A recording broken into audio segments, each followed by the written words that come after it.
नवरात्रि भारत में सबसे लोकप्रिय त्योहारों में से एक है और इसे हर साल बड़े उत्साह और भक्ति के साथ मनाया जाता है। हालांकि अलग अलग राज्यों में उत्सव का प्रकार अलग अलग होता है, फिर भी नवरात्रि हिंदू परंपरा में सबसे महत्वपूर्ण त्योहारों में से एक है। कुछ राज्यों में रावण पर भगवान राम की जीत के रूप में मनाया जाता है। अधिकांश उत्तर पूर्वी राज्यों में नवरात्रि को दुर्गा पूजा के रूप में भी जाना जाता है। यहाँ भक्त देवी दुर्गा के 9 रूपों की पूजा करते हैं और राक्षस महिषासुर पर उनकी जीत का जश्न मनाते हैं। नवरात्रि का त्योहार मां शैलपुत्री की पूजा से शुरू होता है और उसके बाद दूसरे दिन मां ब्रह्मचारिणी की पूजा होती है। तीसरे दिन मां चंद्रघंटा की पूजा की जाती है, जबकि नवरात्रि का चौथा दिन समर्पित है। इन्हें मुस्कुराती देवी भी कहा जाता है। नवरात्रि के चौथे दिन मां कुष्मांडा की पूजा की जाती है। यह दिन जुनून, क्रोध और शुभता का प्रतीक है। मां कुष्मांडा मां दुर्गा का एक प्रसन्न स्वरूप है और यह भी माना जाता है कि वह पूरे ब्रह्मांड की निर्माता है। ये बात उनके नाम से भी झलकती है। उनके नाम का पहला शब्द कु है, जिसका मतलब छोटा होता है। अगला शब्द उष्मा का अर्थ है ऊर्जा या गर्मी और तीसरा शब्द अंडा का अर्थ है अंडा। तो उनके नाम से पता चलता है कि वह इस छोटे ब्रह्मांडीय अंडे की निर्माता हैं, जिसे हम अपना ब्रह्मांड कहते हैं। मां कुष्मांडा की कहानी उस समय शुरू होती है जब कुछ भी नहीं था। पूरा ब्रह्मांड खाली था, जीवन का कोई निशान नहीं था और हर जगह अंधेरा छाया हुआ था।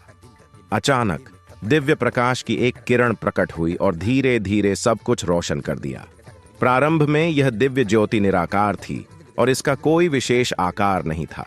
हालांकि जल्द ही इसने स्पष्ट आकार लेना शुरू कर दिया और अंततः इसने एक महिला का रूप ले लिया।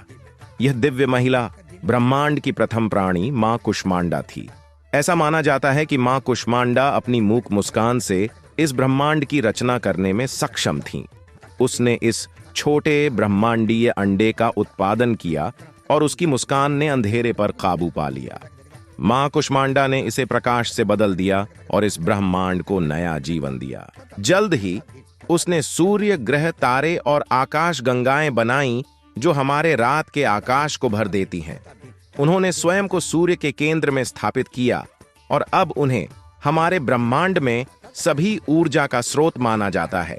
वह सूर्य की किरणों के माध्यम से सभी जीवित प्राणियों को जीवन प्रदान करती है और इसलिए उन्हें शक्ति के रूप में भी जाना जाता है। इसके बाद मां कुष्मांडा ने 3 दिव्य देवियों का निर्माण किया, जो हमारे ब्रह्मांड की पहली प्राणी भी थीं। उसने अपने माथे पर केंद्रीय आंख का उपयोग करके एक भयानक रूप बनाया, महालक्ष्मी। दूसरा रूप उनकी बाईं आंख से उत्पन्न हुआ और उसका नाम महाकाली रखा गया। अंत में उन्होंने अपनी दाहिनी आंख का उपयोग करके महासरस्वती, एक मुस्कुराता हुआ और दयालु रूप बनाया। बाद में महाकाली के शरीर से एक नर और एक मादा का जन्म हुआ। पुरुष का नाम शिव और महिला का नाम सरस्वती रखा गया। इसी तरह महालक्ष्मी ने भी एक पुरुष ब्रह्मा और महिला लक्ष्मी को जन्म दिया। मां कुष्मांडा ने फिर महासरस्वती पर नजर डाली, जिन्होंने फिर एक पुरुष और एक महिला को भी जन्म दिया। पुरुष का नाम विष्णु और महिला का नाम शक्ति रखा गया। इसके बाद मां कुष्मांडा ने सखी के रूप में ब्रह्मा को सरस्वती, विष्णु को लक्ष्मी और शिव को शक्ति प्रदान की।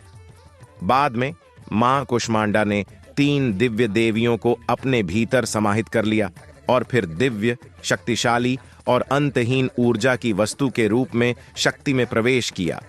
मां कुष्मांडा को शक्ति का एक रूप माना जाता है और उन्हें इस ब्रह्मांड का निर्माण करने वाली के रूप में जाना जाता है। वह थी जिसने अंधेरे को दूर किया और 3 दिव्य देवियों और अन्य देवताओं को भी बनाया। वह बाघ की सवारी करती हैं और उनकी कुल 8 भुजाएं हैं। इनमें से प्रत्येक हथियार में एक विशेष वस्तु या हथियार होता है। उन्हें आमतौर पर धनुष और तीर, कमल, गदा, अमृत का कलश, माला, चक्र और कमंडलू, पानी का बर्तन पकड़े हुए चित्रित किया जाता है। मां कुष्मांडा एक दिव्य, शाश्वत प्राणी है और सभी ऊर्जा का स्रोत है। वह अपने भक्तों को शक्ति, बुद्धि, समृद्धि का आशीर्वाद देने और उन्हें जीवन की परेशानियों और कठिनाइयों से बचाने के लिए जानी जाती है। अगर आपको हमारा वीडियो पसंद आया कृपया हमारे वीडियो को लाइक करें, हमारे चैनल को सब्सक्राइब करें। हमारा वीडियो देखने के लिए धन्यवाद।